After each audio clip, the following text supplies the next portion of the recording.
Bismillahirrahmanirrahim. Elhamdülillahi Rabbil alemin. Ve salatu ve selamu ala Resulina Muhammedin ve alihi ve sahbihi ecma'in. Kıymetli dostlar, İlim Meclisi programına hoş geldiniz. Bu akşam farklı bir konuğum var. Rabbim izin verirse başta ilk konuğumla inşallah bir saate yakın sizlerle bu gece çok farklı bir konuyu konuşacağız. Programın ikinci bölümünde farklı bir konuğum olacak. Bu gece konseptimizi biraz değiştirdik. Ben hemen konuğumu tanıtmakla söze giriş yapayım. Kıymetli araştırmacı, tarih yazarı Mustafa Armağan Hocam. Hocam hoş geldiniz. Hoş bulduk efendim, sağ olun. Mustafa Armağan tabi medyadan yakından bildiğimiz çok değerli bir sima. Bölgemizin yetiştirmiş olduğu, Türkiye'mizin yetiştirmiş olduğu çok değerli bir tarih araştırmacısı, yazarı. Mustafa Hocam bugün Diyarbakır'da bizlerle, Diyarbakır stüdyomuzda. Bugün Dicle Üniversitesi İlahiyat Fakültesi ve Eğitim Birsen'in ortaklaşa hazırlamış olduğu bir program vesilesiyle bizlerle birlikteydi. Kurtlar Sofrası'nda Abdülhamit adlı çok güzel bir sunum sundular bizlere. Yaklaşık bir 3 saat boyunca Dicle Üniversitesi'ndeki hocalarla 3 saat sürdü hocam. Yani bitişle beraber 3 saati buldu. Hocalarımızla, öğrencilerimizle çok güzel zaman geçirdiler. Çok istifade ettik. Hocam bizleri kırmadı. Stüdyomuza da konuk oldular. Hocam tekrardan hoş geldiniz diyoruz. Mustafa Armağan tabi gerçekten nevi şahsına münhasır değerli bir insan. Tarih konusunda da çok güzel çalışmaları oldu. Adeta suyun tersine yüzen bir insan profili var karşımızda. Tarih algısı karşısında, tarih algısı noktasında uzun dönem bir yapıyı karşısına aldı. Var olan kötü bir algıyı, kötü bir imajı, özellikle bizim geçmişimizle, tarihimizle ve özelde de yakın tarihimizle alakalı, Sultan Abdülhamit Han'la alakalı var olan kötü algıyı değiştirme hususunda çok büyük emek sarf etti ve hala o emeği sarf ediyor o mücadelenin içerisinde. Hocam neden böyle bir şeye katlandınız, neden böyle bir şeyi kendinize dava edindiniz diyerek söze başlayayım. Neler söylersiniz? Evet, vallahi tabii bu Cenab-ı Hakk'ın bir nasibesi. Bizim hayatta verdiğimiz birçok karar aslında bize nasip edilen şeyler oluyor, işler oluyor. Dolayısıyla bazen biz kendimiz bir şey tercih ettiğimizi düşünürken aslında o büyük planın içinde bize biçilmiş olan rolü yerine getiriyoruz. Ben böyle bakıyorum. Benim aslında tabii kendimi yetiştirme yolundaki çalışmalarım edebiyatla başladı. Evet.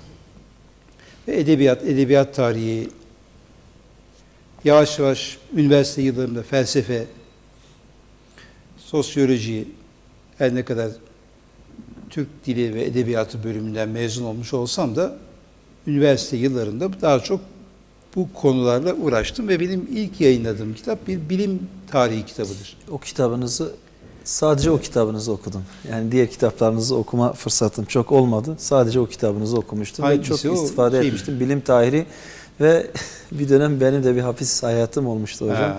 İşte herkes bir tarafından takılıyor kitaplarına. O kitap hakikaten bende çok güzel bir ufuk açtı. Batıyı orada, yani o Batı'nın yalancı yüzünü ortaya koymanız, Batı'nın hırsızlığını delilleriyle ispat etmeniz gerçekten çok güzel. İşte yani bu konuları ben şöyle özetleyeyim. Edebiyattan başladım, işte felsefe, ondan sonra yavaş yavaş şehir tarihi ve tarih alanına girdim. Aslında tarih alanında da daha çok Osmanlı tarihinde kalmak niyetindeydim. Ama Türkiye'nin şartları icabı yakın tarihe de girmiş olduk. Yani Cumhuriyet tarihi 1960'lara kadar bunları yazabildiğim kadar yazdım. Fakat benim esas yapmak istediğim şey düşünmekti. Hani Cemil Meriç ne diyor? Düşünenlerin kuduz köpek gibi kovalandığı bir ülkede düşünmeye çalışmak. Evet. Gerçekten Türkiye'de en zor iş düşünmek. Hani birisi böyle elini koyup şey yaptığı zaman ne o Karadeniz'de gemilerin mi battı? Niye düşünüyorsun? Ya ne güzel işte adam düşünüyor yani bir şey. Konferansta hani özür yapıyor. diliyorum. Bu takdir edilmesi icap ederken tam tersine sanki kabahat işliyormuş gibi onu ayıplıyoruz. Bu da gösteriyor zaten. Yani düşünmeyle çok. Konferansta ifade etmiştiniz hocam, özür diliyorum. Mehmet Akif'in Asım'ın Nesli kitabını yazarken o dönemin Evet. aydınlarının yani o esere tanıtım metni dahi yazmaya Yazamayışı. çekindiklerini ifade etmiştiniz. Doğru. Böyle bir ortamdan Dolayısıyla evet, yani düşünmeye çalışıyorum. Yani beni düşünmek çok ilgilendiriyor ve insanların bakmadıkları pencereler var dünyamızda. O pencereleri açmak, oradan bakmak ve hakikaten yeni bir şeyler bulmak. Yani başkalarının söylediği, düşündüğünün ötesinde her insanın, Allah her insana bir eşit derecede güçlü bir evet.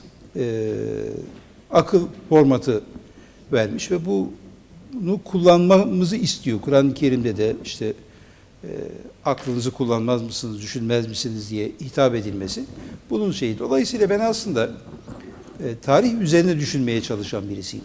Yani tarihçi demiyorum kendime. Tarih Evet. araştıran, tarih üzerine düşünen. Çünkü tarihin içinde şöyle bir şey var. Şimdi felsefe kavramsal bir şey. Kavramlarla bir dünya inşa ediyorsun ve o kavramlar soyut kavramlar. Şimdi soyut kavramları insanlara anlatmak için bir eğitimden geçirmeniz lazım. Felsefe bölümünü okuması lazım ya da felsefe kitaplarını bir yere geldikten sonra onları inşa edebiliyorsun insanın zihninde. Ama tarihte öyle değil. Tarihte yanlış da olsa bir tortu, bir temel var her insanda. Evet, evet, yani evet. ne bileyim, Fatih Sultan Mehmet'in kim olduğunu ayrıca anlatmana gerek yok. Yalan veya yanlış, yani böyle birisini biliyor. Selahattin Eyyubi kim? Bu biliniyor. Ya da ne bileyim işte Selçuklular deyince belli bir şey var. O zaman ben bu yıllar içerisindeki çalışmalarım sırasında şunu fark ettim ki tarih üzerinden düşünmeye çalışmak yaşanmış olaylar olduğu için daha etkili oluyor. Daha etkili mesajlar insanlara verilebiliyor. Mesela benim tarih anlatımım, dini mesajlar, ya daha doğrusu şöyle diyelim, insanların dini hassasiyetlerini falan anlatırım ama işte namaz kılmak lazım, oruç tutmak lazım, işte tesettüre girmek lazım, şudur budur demem. Yani bu benim işim değil. Çünkü onu yapacak hocalar var. Evet. Ben tarihte olan şeyleri anlatıyorum. Yani adam dindarsa dindarlığını anlatıyorum. Ve bir ruh yakalamaya çalışıyorum. Fakat şöyle bir hadiselerle karşılaştık. Mesela bir tanesi geldi, bir hanım kız. İşte hocam ben sizin kitaplarınızı okuya okuya başımı örttüm. Maşallah. Ya da ben sizin kitaplarınızı okuya okuya namaza başladım.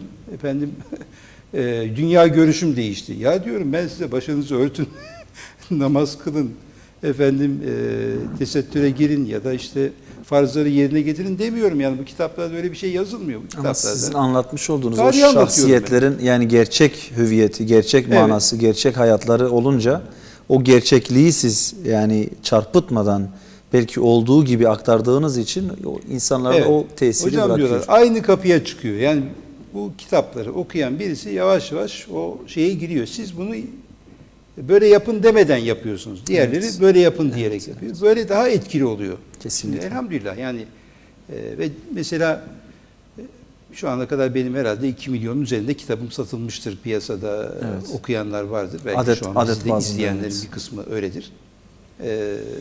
Fakat yani şu açıdan benim için bu önemli. Geliyor mesela, diyor ki hocam ben bırakın tarih okumayı, tarihi sevmeyi, ben kitap okumayan birisiydim. Hayatımda kitabın yeri yoktu. Hiç gidip de bir kitapçıdan kitap almış birisi değildim. Bir arkadaşım verdi kitabınızı. Şu anda kitap kurdu oldum.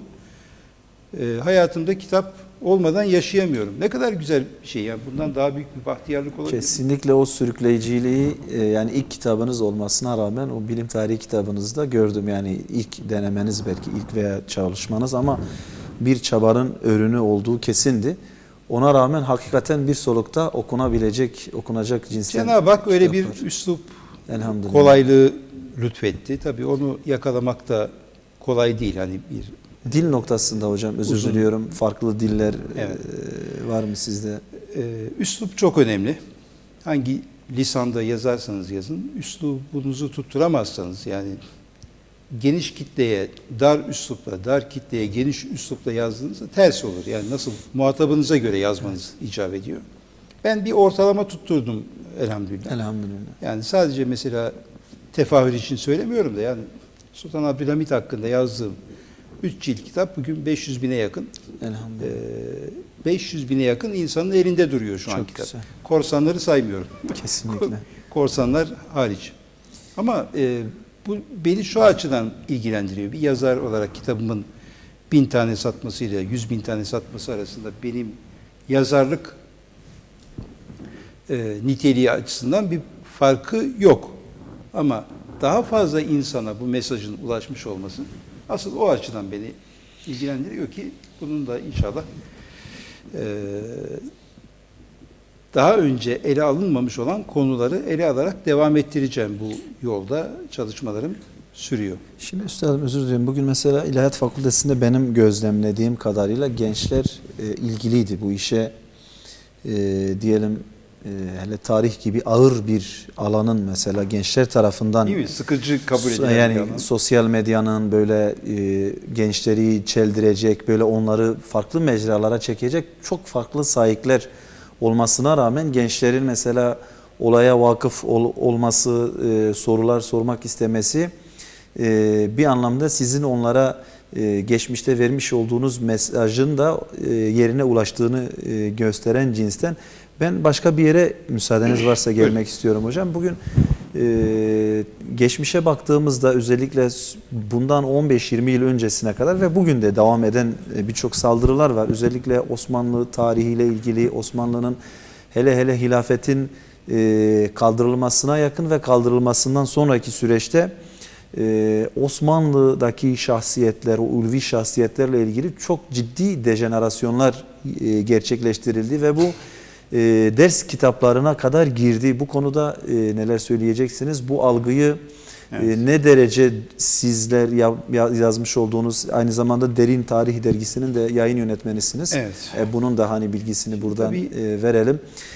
Bu alanda nasıl bir çalışma veriyorsunuz? Dilerseniz biraz da oraya değinelim ve halen ders kitaplarımızda buna yönelik yıkımlar var mı, yok mu? Var. Maalesef var. Ben ders kitaplarının baştan aşağı bir gözden geçirilmesi gerektiği kanaatindeyim. Palyatif olarak bazı kısımları düzeltiliyor ama yamanarak bir şey olmaz. Yani bir elbiseyi baştan dikersiniz. Yamadığınız zaman Evet. onu iftar ederek giyemezsiniz insanların içerisinde. Yani ancak evinizde giyersiniz, dışarı çıkamazsınız. Şimdi bizim de tarihçiliğimiz yamalı bir tarihçilik. Yakın tarihten bahsediyorum. Evet. Osmanlı tarihinde tabii yine büyük hocalarımız var ama orada da problemler olmakla birlikte o büyük ölçüde halledilmiş. Şimdi üstadım özür vaziyette. diliyorum. O oradaki maalesef günümüze de aktarılamamış veya aktaranlar da çok problemli aktarmıştır. Bunu görüyoruz. Çünkü Osmanlı dönemi tarihi, yani Tabii. erken dönem veya orta dönem tarihçilerinin çoğu maalesef bir harf inkılabıyla adeta bıçakla Evet. kesildi ve artık kim aktardıysa, kim neyi ne kadar kime göre aktardıysa. Bu çok büyük bir sorun. Çok büyük bir mesele. Şu bakımdan, şimdi ben de bir televizyon programı yapıyorum biliyorsunuz. Evet. Önce TVNet'te, şimdi Akit TV'de. Bu programda bir tarihçi hoca, 2 tane tarihçi hocaya aynı soruyu sordum. Sorum şuydu. Hocam, siz tez yaptırıyorsunuz. Yüksek lisans tezi, doktora tezi ve bir takım akademik çalışmalar, doçentlik ve sonrasında kendi kendinize çalışmalar da yapıyorsunuz. Talebelerinize de yaptırıyorsunuz. Ama şöyle düşünelim. Bunların kahir ekseriyeti ne? Osmanlı tarihi olunca Osmanlıca alfabeyle yazılmış kitapları yeni alfabeye Transkribize edin. transliterasyon, Evet. harfleri aktarma işini yaptırıyorsunuz. Değil mi? İşte bilmem ne divanı.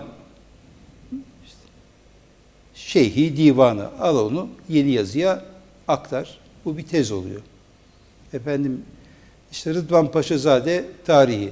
Orada duruyor zaten kitap. Onu Latin harflerine aktarıyor. Bir indeks koyuyor. Başına bir ön söz yazıyor.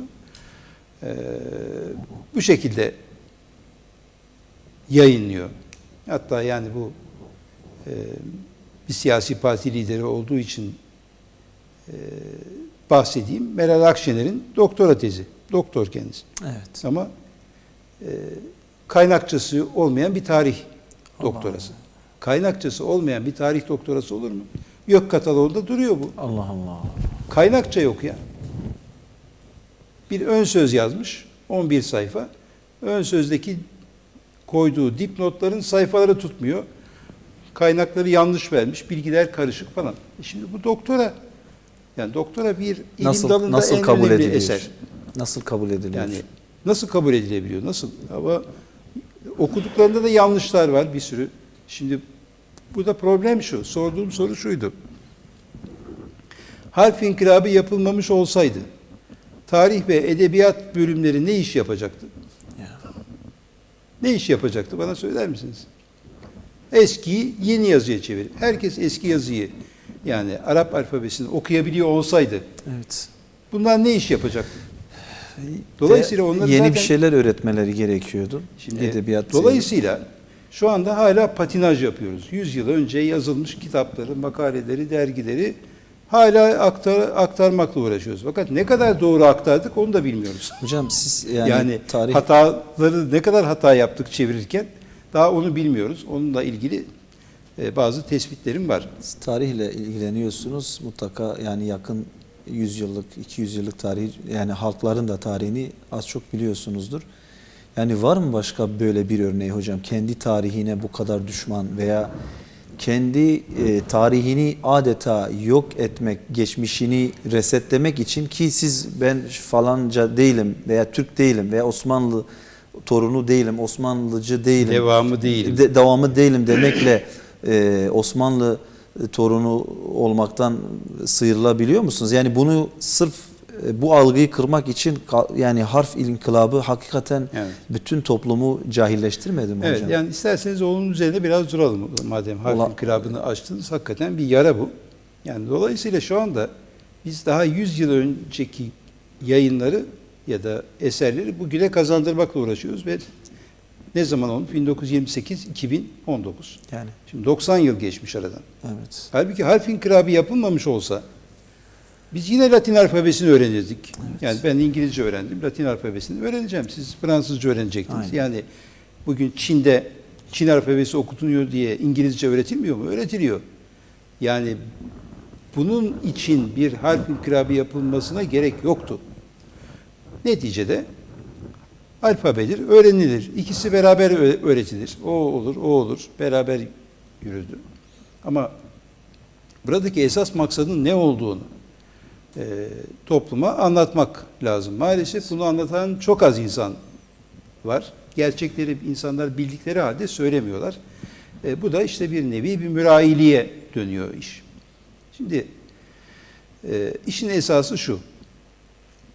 Biz bir İslamsızlaştırılma sürecinden geçtik. Bakın Kesinlikle. kavramı böyle koyuyorum. Kesinlikle öyledir. İslamsızlaştırma ve Osmanlısızlaştırma.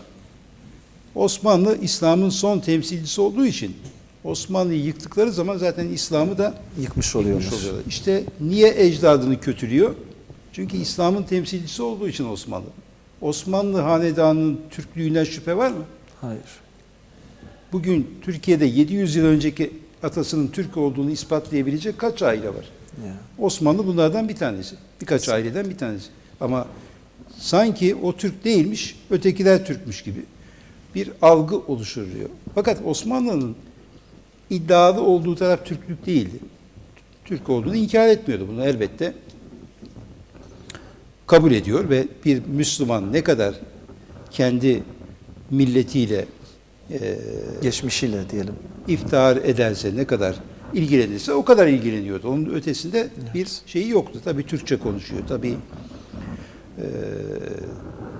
geleneklerini, örfünü, adetini devam ettiriyordu. Ama bir İslam ümmetinin son temsilcisi olduğunun şuurunu hiçbir zaman kaybetmedi. Ve Topkapı Sarayı'nın duvarında ya valiyül küllü mazlumin, Veliyül Kudüs Mezlumin, evet. yani bu bir ayetten alınma. Topkapı Sarayı'nın bir tarafında bu var, öbür tarafta da buna benzer. Yani dünyadaki bütün mazlumların koruyucusu kendisini adeta Allah'ın bu görevle dünyayı gönderdiği bir hanedan gibi düşünüyor.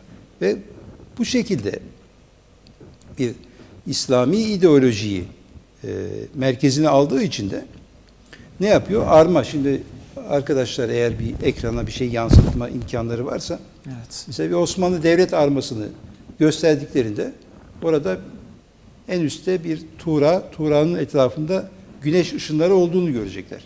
Evet. Güneş ışınları neyi anlatıyordu? Ben Batı'nın gezegeni değilim. Ben başka bir güneşim. Aslı saadette doğmuş olan güneşin temsilcisiyim. Temsilcisi. Oydu mesaj. Ama biz güneş olmayı bıraktık. Ay. Gezegen olmayı kabul Evet. ettik. Şimdi aradaki fark bu. Gezegen de olmadık. Bir gezegenin uydusu. Evet. Yani onun etrafında Evet. döneceğiz ama güneş değiliz. Evet. Bunu zaten terk ettik. Altta da bir tane göbekte, şimdi bizi izleyenler hemen açıp cep telefonlarından bakabilir. Göbeğinde de bir kalkan var. Kalkan da bütün mazlumların Koruyuculuğu. koruyucusu olduğunu, yeryüzünde mazlum kim varsa onun yardımına koştuğumuzu anlatıyor. Sol tarafta bizim terazi sembolü adaleti Temsil, evet. temsil eder. Şimdi bir takım adalet saraylarında o temiz, tanrıça temiz haşa heykeli konuluyor. Bu da çok yanlış. Yani hem itikaden hem estetik olarak o yarı çıplak bir kadının orada Figür, adaleti, evet. bakın işte İslamsızlaştırma böyle geliyor. Bugün çoğu insan normal karşılıyor bunu. Maalesef Müslüman olduğu halde. Halbuki inancımızdan heykel olmadığı gibi böyle bir tanrıça temizin bizim dünyamızda ne karşılığı var? Aynen. Bu Yunanları ilgilendirir, Almanları ilgilendirir, İngilizleri ilgilendirir. Fakat mesele şu, terazi 2 tane kitabın üzerinde duruyor. 2 tane kitap var, Kur'an ve sünnet. Evet. Bakın şimdi bütün mesajları vermiş adam. Ne kadar ince düşünülmüş. Bütün mesajları orada vermiş. Ben güneşim, mazlumları koruyorum, adaletim bu. Güçlüyüm, mızrak var, top var, tüfek var. Bunları şey yapmış. Şimdi bugün Türkiye Cumhuriyeti'nin bir devlet arması yok. Yok. Evet.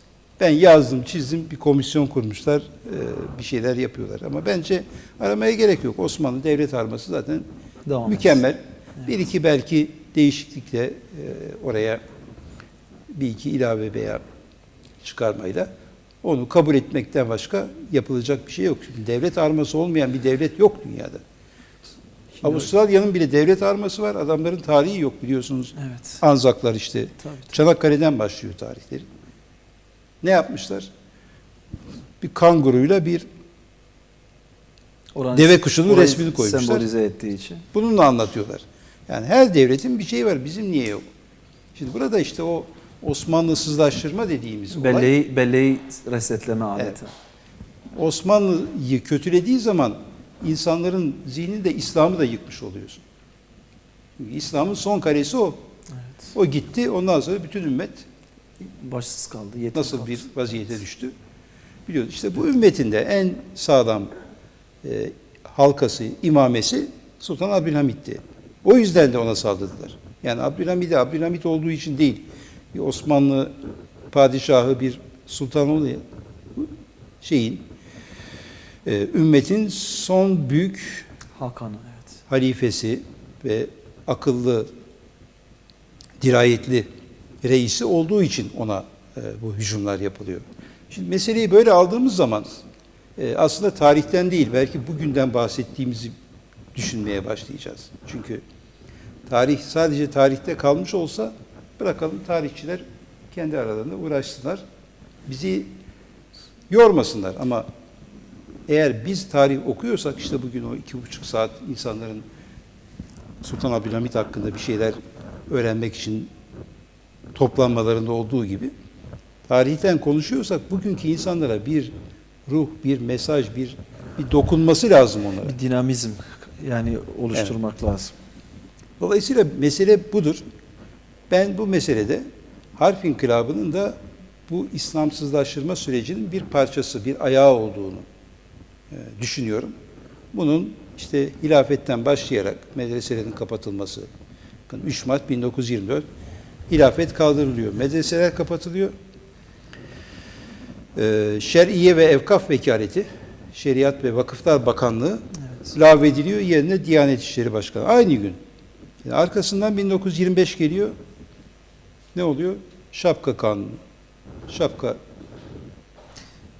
devrimi. Evet. 26 Medeni Kanun. Medeni Kanun ne için geliyor? Mecellenin kaldırılması için. İslam Kesinlikle. şeriatının. Yani biz Müslümanların kendi takvimleri vardı. Kendi harfleri vardı. Kendi kanunları vardı. Ona göre doğardık, ona göre ölürdük, ona göre evlenirdik, ona göre boşanırdık. Ona göre yaşardık. Evet. Ama o da kalktı. Ne olmuşsa yani 20 ile 33-34 arasındaki süreçte mi olmuş hocam? Yani ağırlıklı Asıl olarak. şöyle diyelim 24-29'dur. 5 yıl. Bu 5 yılda niye yaptılar? Onu da şöyle açıklayayım. Bu pek bilinmez çünkü. Evet. Açıklayalım mı? Tabii hocam, niye olmaz? Evet. Kimden Bu çekineceğiz? bilinmez. Lozan Antlaşması'nın arkasında beyannameler vardır. Yani Lozan 143 maddesi vardır. O biter. Ondan sonra beyannameler başlar. ek kısımlarda beyannameler var. Bunlar kimisi sağlıkla ilgili, kimisi başka şeylerle ilgili. Bir de adalet beyannamesi vardır. Adli işlerle ilgili. Adli işlerle ilgili beyannamede şunu söyler. Tarafsız ülkelerden, hakimlerden seçilecek 5 kişilik bir heyet Türkiye'de 5 yıl görev yapacak. Allah Allah. Maaşlarını Türkiye Cumhuriyeti ödeyecek. Türkiye'de kalacaklar, 5 yıl görev yapacaklar. Bunların maaşları, ciddi maaşlar ödenmiş. Yani milletvekili maaşından bile yüksek, döviz üzerinden yapıldığı için. Allah Allah. Bunların isimlerini de tespit ettim ben. İsviçreli var, İspanyol var. Bu tahribatların tamamını onlar yapıyor. Mesela bunu duymuş muydunuz böyle bir şey? İlk defa sistem Ben söylüyorum, insanlar hayret içinde. Ya diyorum bak, Lozan'ın arkasında bu var ve bu 1929'a kadar bunlar kalmış derken arşivden bir belge çıktı. 1930 yılında da bunlara para tahsis edildiği belgesini buldum. 30 yılında. Demek ki 31'e kadar kalmış. Şimdi ne oldu bu 31'e kadar? Onlar işte bahsettiğim gibi Medeni Kanun, Medeni Kanun'un arkasından işte rakamların değişmesi, ölçü sistemlerinin değişmesi, bütünüyle bir millet yenileniyor, yani formatlanıyor, öyle diyelim. Ve Üstad Bediüzzaman mimsiz medeniyet diyor. evet, ki öyle bir medeniyet ki Evet. 28'de harf inkılabıyla bu defa bütün geçmişte irtibat kesildiği gibi artık ondan sonra tarih yeniden yazılması gerekiyor. Çünkü sistem öyle. Evet. Eskiyi unutacaksın ki yeniyi yapasın. Devam ettiği zaman onun üzerine inşa etmen mümkün değildi. Dolayısıyla 28'de harf inkılabı, 29'da Türk Tarih Kurumu kuruluyor. Ve Türk Tarih Kurumu'nun yanında bir de Türk Dil Kurumu kuruluyor. Türk Dil Kurumu dilimizi, Tarih Kurumu da tarihimizi mahvediyor. Güya tasih adı altında Hititlerin tahrif ediyor adet. Hititlerin Türk olduğunu ispatla, yok Sümerlerin Türk olduğunu ispatla. Bunun üzerine ciltlerce kitap yazılıyor, yıllarca çalışılıyor. İncir çekirdeğini doldurmayan meseleler, ama öbür tarafta Ermeni meselesiyle ilgili bir tane kitap yok ortada. Evet. Hangisi lazım bize? Hititler Türk olsa ne olur, olmasa ne olur? Ama senin karşında acil bir mesele var. Kanayan bir yara var adeta. Siz yarayı bırakmışsınız, işte sivilceyle uğraşıyorsunuz. Evet. Sivilceyi düzeltmeye çalışıyorsunuz. Makyaj yapıyorsun. Evet. Şimdi dolayısıyla tarih ve dilin bu şekilde tahrip edilmesiyle birlikte Türkiye'de bir kimlik değişimi başladı. Şimdi Sultan Abdülhamit devrinde, yani niye ona düşmanlar onu anlamak babında. Tarih kitaplarına baktığınız zaman tarih kitapları nereden başlar? Hazreti Adem'den başlardı. Hazreti Adem'le başlatılırdı insanlık tarihi. İttihatçılar bunu değiştirdi ve artık işte o tek hücreli canlılardan bilmem ne. Cumhuriyet devrinde de bu anlayış ders kitaplarına konuldu. İşte yani öyle feci bir şekilde evrimle özdeşleşti. evrimci Evet. anlayış öyle feci bir şekilde Darwinist anlayış geliyor ki çok garip. İstanbul'daki Rum okulları ders kitabının evrimi anlatan kısımlarını kopartıp öğrencilerine o kitabı öyle okutuyorlar. Rumlar bile o şekilde. Rumlar dayanamamışlar. Bunlar çocuklarımızı dinden çıkaracak diye. Rumlar. Hristiyanlıktan Ermeniler. çıkaracaklar, evet. Çocuklarımızı dinden çıkaracaklar. Onları kurtaralım diye o sayfaları yırtıyorlar, öyle okutuyorlar. Bu o zaman gazetelere konu oluyor. Bu papazlar niye böyle yapıyor bilmem ne diye. Şimdi düşün, elin Hristiyanı bunlar rahatsız. Ama tamamen din dışı bir anlayışla bu öğrencilerin yetişmesi isteniyor. Ve dolayısıyla ne oluyor? Bu anlayışla yetiştirilmek istenen öğrenciler işte bir takım mitolojiler üretiliyor. Bu mitolojiler zamanla devletin resmi ideolojisi haline dönüşüyor ve işte belli bir yere kadar bunlarla gidiyoruz ama tarih bu değil. Yani o süreçte mesela 1931 yılında 4 cilt resmi tarih kitabı çıkıyor. Liseler için yazılmış 4 cilt resmi tarih kitabı. Hepsi var. Şu an elimizde de var, kütüphanelerde de var. Şimdi bakın burada bir taraftan tek hücreli canlılardan işte insanlık nasıl teşekkür etti o anlatılırken bunlar okutuluyor. Bunlardan sınav oluyor. İnsanlar bunları öğrenerek yetişiyorlar.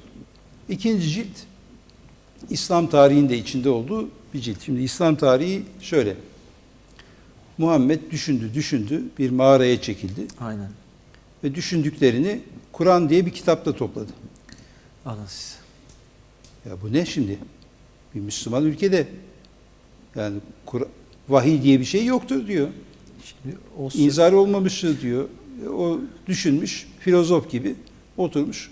Haşa Kur'an'ı yazmış. uzun yıllar öyle devam etti hocam. Ulema da o dönem zaten Latin harflere yabancı olduğu için o şekilde devam ederken bir taraftan bunlar aynı zamanda okullarda veya işte üniversitelerde, liselerde ders kitabı olarak gelen o alimlerin diyelim meşayihin çocuklarına ders olarak veriliyordu. Yani öyle bir ve sonra orada yetişen nesille harf inkılabından olumsuz anlamda etkilenen ulema bir çatışma içerisine girmiş oldu. Ve yollar ayrılıyor. Tabii yollar ayrıldı.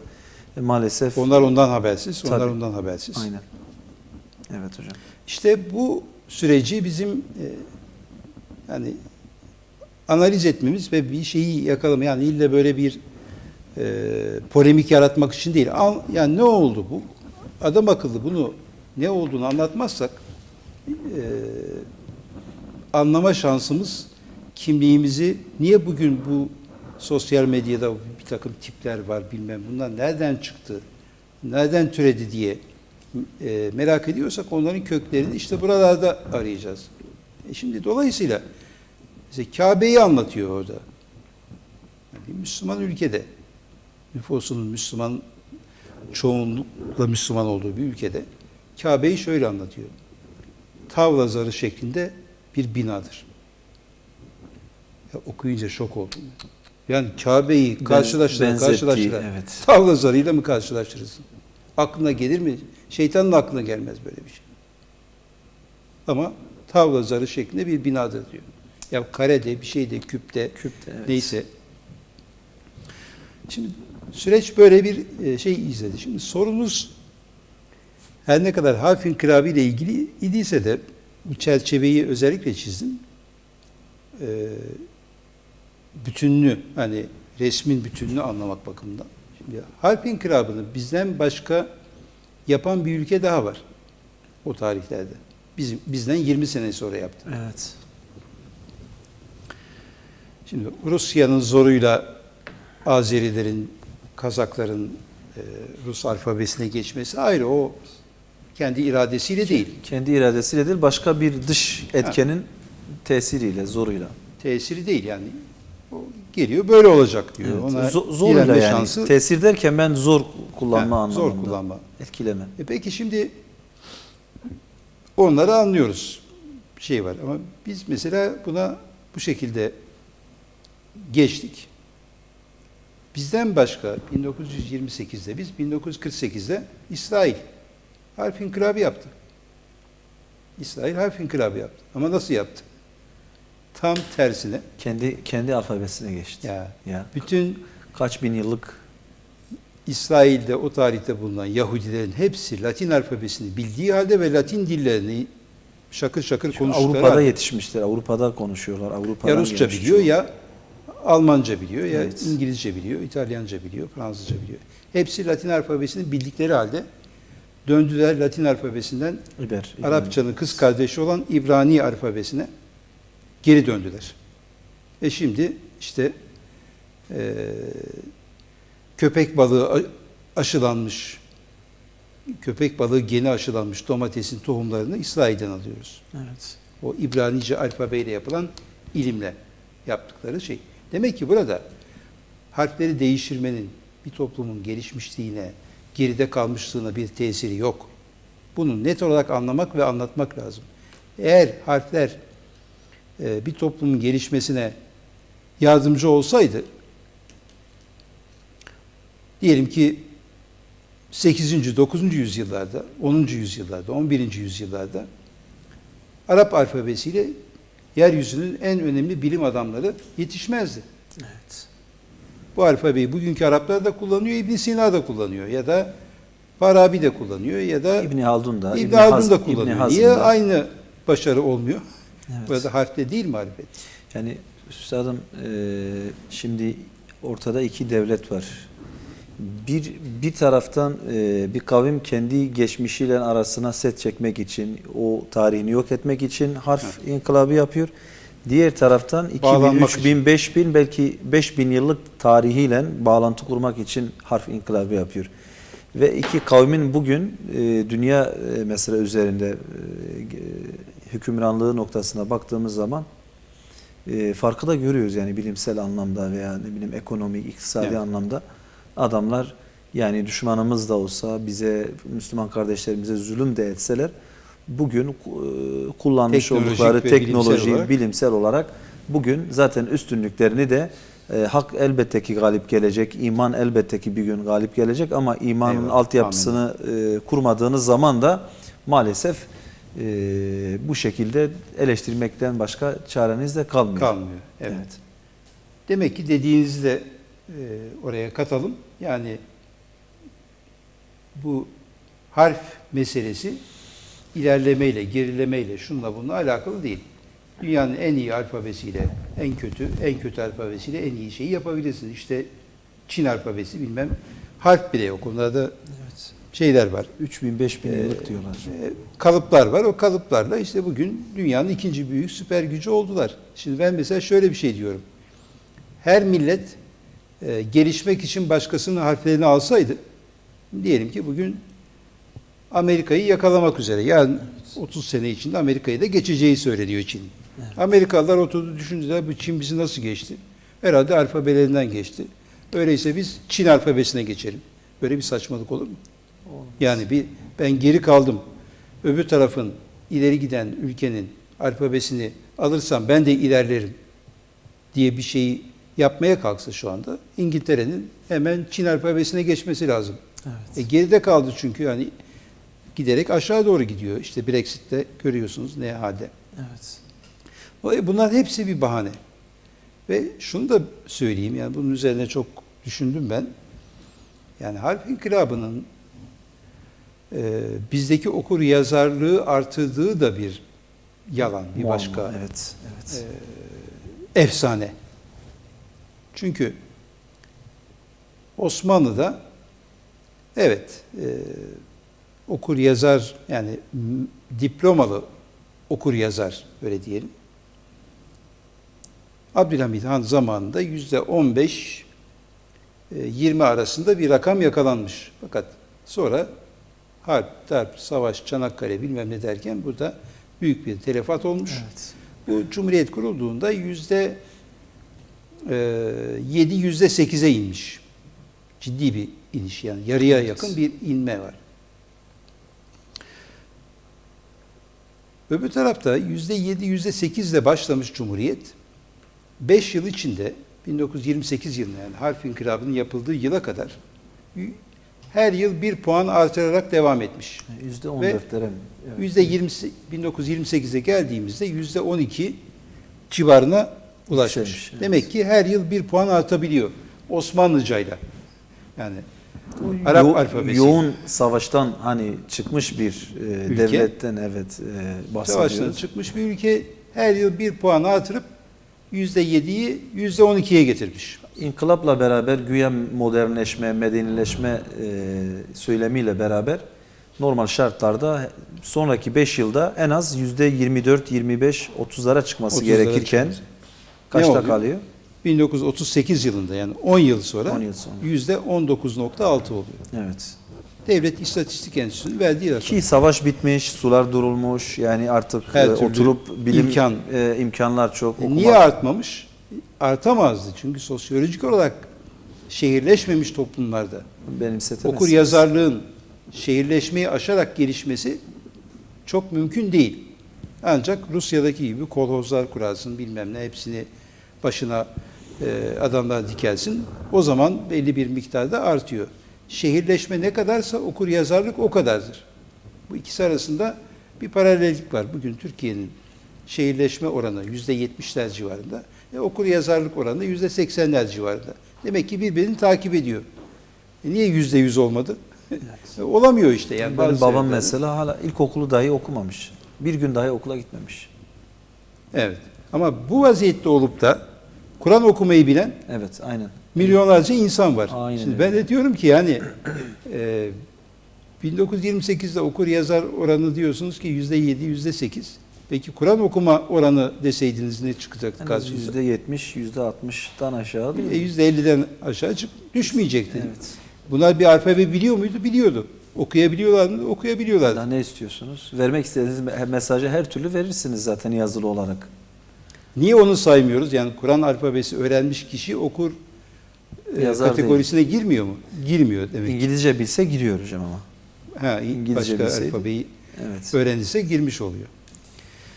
Hocam, Velhasıl bu hususta daha söylenecek çok şeyler şey var. var. Ama Sürede- esas maksat Kur'an'la ve İslam'la olan bağın kopartılması ve yani o İslamsızlaştırma sürecinde çok önemli bir dönemecin alınmasıydı. Bu da başarıldı, maalesef başarıldı. Çok keyifli bir zaman süreci oldu. Hakikaten süreye gözüm bir anda takılınca çok uzun bir zaman geçmiş. Yaklaşık 40-50 dakikadır konuşuyorsunuz. Evet. Çok teşekkür ediyoruz. Ben de Biz teşekkür ediyorum. son olarak bizlere gençlere özellikle nasıl bir mesaj vermek istersiniz? Gençlerin günümüzde kökleriyle yeniden barışması için, köklerini yeniden tanıyabilmeleri için nasıl kaynaklardan beslen? Çünkü herkes sorunu tespit ediyor. Herkes soruna neşter vurmak istiyor ama kimse çözüm noktasında pek bir şey sunmuyor. Ben özellikle buraya gelen konuklarımdan her zaman öncesinde diyorum ki bir çözümünüz varsa hani oturup konuşalım. Yani bir çözüm, somut bir çözüm sunmak zorundayız bu gençlere ki bu gençler de yani yabancı akımlara kapılmasın diyoruz. Bu konuda neler söylersiniz gençlere Tabii, çözüm noktasında? Bu gibi konular böyle hemen Tabii ki. hap gibi çözümler bulmaya müsait konular değil.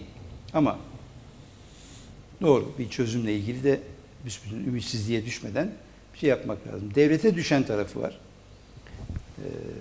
Devlete düşen taraf insanlara tarihini doğru dürüst okuma hakkı Bu bir haktır. Hukuki bir haktır. Okuma hakkı. Yani ben kardeşim bu okutulan tarihten tatmin olmuyorum. Orada benim alfabemle, kutsal alfabemle diyor ki kargacık burgacık harflerden olduğu için okuma yazma geri kaldı. Ya senin ne hakkın var benim kutsal kitabımın alfabesiyle alay etmeye? Bu Evet. kitabı yazan kendini ne zannediyor? Benim inancımla alay etmeyecek, inancımla ve değerlerimle ters düşmeyecek bir tarih eğitimi istiyorum. Yani genel olarak zaten öyle olmalı da tarihte bunu onlara tereddüt eden, düşen tarafı bu. Evet. Peki bize düşen tarafı ne? Bize düşen tarafı da bu gerçeklerle toplumu buluşturmak ve o Tanıştırmak. şeyleri, dinamizmi toplumun içerisinde yeşertmek, geliştirmek. Değil mi? Yani birilerinin bunu canlı örneği de elhamdülillah sizsiniz. Siz yani onlardan bir tanesi sizsiniz. En azından somut bazı adımlar atmışsınız, bir şeyler yapmışsınız çalışmalarınızla bunu zaten göstermiş oluyorsunuz. Evet ve tesiri hakikaten tahminlerimin çok ötesinde oluyor ve insanlar yani mesela ecdadını tanıdıkça onlara tabii hayran olmaları ayrı bir şey ama yani biraz mesela şöyle şeyler duyuyorum ben. Yani vay be benim ecdadım o kadar da boş değilmiş yani bak böyle şeyler de yapmış. Maalesef bunu söyletmek durumunda kalıyoruz insanlara. Halbuki şimdi bakın burada tarihi okumak neden çok önemli? Şundan. Evet. Özgüven, itimadı nefs diyoruz biz ona. Osmanlıca bakın. İtimadı nefs. İtimadı nefs. Nefsine dayanma, Nefsine güven yani kendine güven. Ne diyoruz? İşte özgüven diyoruz. Evet. Bunu kazanıyor. Şimdi bu özgüveni kaybettik. Maalesef o armayı kaybettiğimiz gibi bu özgüveni de kaybeden bir nesiller geldi. Bir defa tarih bir milletin çocuklarına o özgüveni geri getirir. Onun ben öyle denizin üzerinde gezen bir şey değilim. Dalganın köpüğü değilim ben. Evet. Burada tarihi değiştiren bir dalgayım. Evet. Ve bunu kendisine bir kere şey yapacak. İkincisi bu özgüven eksikliği öyle bir şeye dönüştürüyor ki insanları günlük hayatlarında da büyüdükleri zaman bir şey yapmak istediklerinde de aynı şekilde ya bizden adam çıkmaz ne var ki yani biz tarihte kim çıkmış ki bizden bir iki tane şair var bir bilmem ne var. Şimdi böyle bir alçakça bir şey yapılıyor. Operasyon, evet. algı operasyonu yapılıyor. Halbuki ben şimdi mesela burada otursak Abdülhamit Han zamanındaki bilim adamlarının neler yaptığını size anlatsam difteri hastalığının serumunu Evet. Abdülhamid'in doktorları buluyor. Dünyada ilk lineer cebir kitabını Abdülhamid'in matematikçi hocası Hüseyin Tevfik Paşa yazıyor. Dünyanın ilk cerrahi ameliyatını Zehravi yapıyor mesela ta bundan. Daha önceye gidersek zaten Endülüs öyle. döneminde, Emeviler döneminde. İdrar tahlilini, kan Evet. tahlilini İbn Sina buluyor. Yani onlara gidersek zaten öyle. Evet. Yani yakın dönemden şu şeyden ilk röntgen cihazıyla insan vücudundaki şarapnel parçalarını tespit eden, çünkü batıda bulunmuş daha çok kırık çıkık için kullanılıyor o tarihte. Evet. Bizim Esat Feyzi diye 28 yaşında ölmüş adam bir de yani. Allah rahmet etsin. Şey yapmış bir hastanın kolundaki bunu tespit etmiş ve bunu yayınlamış. Şimdi yani bunlar şu an aklıma gelenler. Artık yani Onun için elhamdülillah yani bu kitaplarda özgüven- da yer alıyor artık bunlar. Yani özgüven eksikliğini ancak tarih yoluyla. Bakın 2. Dünya Savaşı bitiminde Amerika Almanya'ya dedi ki tarih okutmayacaksınız. Evrensel tarih okutun. Alman tarihi okutmayın. Çünkü Alman tarihi okuyunca Hitlerler çıkıyor bunun içinden. Böyle dünya tarihi okunacak Almanya'da. Konrad Adenauer diye eski bir şansölye. Onu getirdiler. Aklı başında bir adam Almanya'yı kalkındırsın diye. Dedi ki ben tarih olmadan, Alman tarihi okutmadan bu milleti Bu ayağa halkı kaldıramam. ayağa kaldıramam. Evet. Onlara ne diyeceğim? Bak senin ecdadın tıpta bunu yapmış. Felsefede bunu yapmış. Ekonomide bunu yapmış. Çıtalar var. Bunları göstermezsen ben insanları nereye doğru yönlendireceğim? Kesinlikle. Kesinlikle. Tarih olmadan ben bu işi yapamam. Evet hocam. Dolayısıyla tarihle bir milleti köle yapabilirsiniz. Tarihle bir milleti Efendi özgürlüğüne yapabiliriz. kavuşturabilirsiniz. Bu kadar önemli Net. bir.